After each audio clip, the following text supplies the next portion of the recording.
Hello, എല്ലാവർക്കും സ്വാഗതം. ഒരുപാട് സ്ത്രീകളെ സാധാരണയായി അലട്ടുന്ന ഒരു ആരോഗ്യ പ്രശ്നത്തെക്കുറിച്ചാണ് നമ്മൾ ഇന്ന് സംസാരിക്കാൻ പോകുന്നത്. ഒരുപക്ഷേ നിങ്ങൾക്കോ നിങ്ങളുടെ വേണ്ടപ്പെട്ടവർക്കോ എപ്പോഴെങ്കിലും തോന്നിയിട്ടുള്ളൊരു സംശയമായിരിക്കാം ഇത്. അതിനുള്ള ഉത്തരം നമുക്കിവിടെ കണ്ടെത്താം. എന്തുകൊണ്ടാണ് എനിക്കിങ്ങനെ ഇടയ്ക്കിടെ മൂത്രാശയ അണുബാധ അല്ലെങ്കിൽ UTI വരുന്നത്?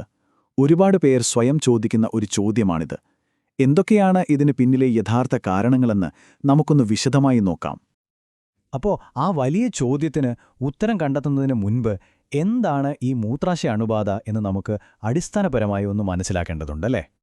വളരെ സിമ്പിളായിട്ട് പറഞ്ഞാൽ, നമ്മുടെ ശരീരത്തിന് പുറത്തുള്ള ബാക്ടീരിയകൾ മൂത്രനാളിയിലേക്ക് കടക്കുമ്പോഴുണ്ടാകുന്ന ഒരു ഇൻഫെക്ഷനാണിത്. അതായത് പുറത്തുനിന്നുള്ള ഈ ബാക്ടീരിയകളാണ് ഇവിടുത്തെ പ്രധാന വില്ലന്മാർ. എന്നാൽ ഇവിടെ ഒരു ചോദ്യം വരാം. എന്തുകൊണ്ടാണ് പുരുഷന്മാരെ അപേക്ഷിച്ച് സ്ത്രീകൾക്ക് ഈ അണുബാധ വരാനുള്ള സാധ്യത ഇത്രയധികം കൂടുന്നത്? അതിന്റെ ഉത്തരം നമ്മുടെ ശരീരഘടനയിൽ തന്നെയുണ്ട്. ഇവിടെ നോക്കൂ, സ്ത്രീകളുടെ മൂത്രനാളിക്ക് പുരുഷന്മാരുടേതിനേക്കാൾ നീളം കുറവാണ്. അപ്പോൾ എന്താ സംഭവിക്കുക? ബാക്ടീരിയകൾക്ക് വളരെ എളുപ്പത്തിൽ ഒരുപാട് ദൂരം സഞ്ചരിക്കാതെ തന്നെ മൂത്രസഞ്ചിയിലെത്താനും അവിടെ അണുബാധ ഉണ്ടാക്കാനും സാധിക്കുന്നു. അതുമാത്രമല്ല, മറ്റൊരു പ്രധാന കാര്യമുണ്ട്. സ്ത്രീകളിൽ മൂത്രനാളിയുടെ ദ്വാരം മലദ്വാരത്തിനും യോനിക്കും തൊട്ടടുത്താണ്. അതുകൊണ്ടുതന്നെ മലദ്വാരത്തു നിന്നും യോനിയിൽ നിന്നുമുള്ള ബാക്ടീരിയകൾക്ക് വളരെ ഈസിയായി മൂത്രനാളിയിലേക്ക് പ്രവേശിക്കാനുള്ള സാധ്യതയും കൂടുന്നു. നമ്മുടെ ശരീരഘടന നമുക്കൊന്നും മാറ്റാൻ പറ്റില്ലല്ലോ. എന്നാൽ ഈ അണുബാധ വീണ്ടും വീണ്ടും വരാൻ കാരണമാകുന്ന ചില ശീലങ്ങളുണ്ട്. ഭാഗ്യവശാൽ അതൊക്കെ നമുക്ക് നിയന്ത്രിക്കാൻ പറ്റുന്ന കാര്യങ്ങളാണ്. അത്തരം കാര്യങ്ങൾ എന്തൊക്കെയാണെന്ന് നമുക്ക് നോക്കാം. ഇതിൽ 3 പ്രധാനപ്പെട്ട കാര്യങ്ങളുണ്ട്. ഒന്നാമത്തേത്, ടോയ്ലറ്റിൽ പോയ ശേഷം ശരിയായ രീതിയിൽ വൃത്തിയാക്കാതിരിക്കുന്നത്.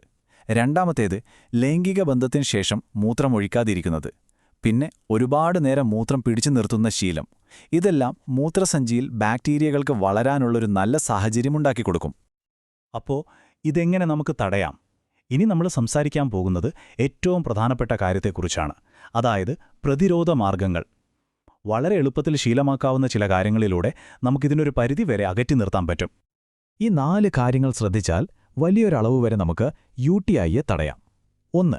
ടോയ്ലറ്റിൽ പോയി കഴിഞ്ഞാൽ എപ്പോഴും മുൻപിൽ നിന്ന് പിന്നോട്ട് മാത്രം തുടയ്ക്കാൻ ശീലിക്കുക. ഇത് മലദ്വാരത്തിൽ നിന്നുള്ള ബാക്ടീരിയകൾ മുന്നോട്ട് വരുന്നത് തടയും. 2. സ്വകാര്യ ഭാഗങ്ങൾ എപ്പോഴും വൃത്തിയായി ഈർപ്പമില്ലാതെ സൂക്ഷിക്കുക. 3. ലൈംഗിക ബന്ധത്തിനു ശേഷം ഉടൻ തന്നെ മൂത്രമൊഴിക്കുന്നത് ബാക്ടീരിയകളെ പുറന്തള്ളാൻ ഒരുപാട് സഹായിക്കും. 4. മൂത്രം പിടിച്ചു നിർത്താതെ കൃത്യമായ ഇടവേളകളിൽ അതൊഴിച്ചു കളയുക.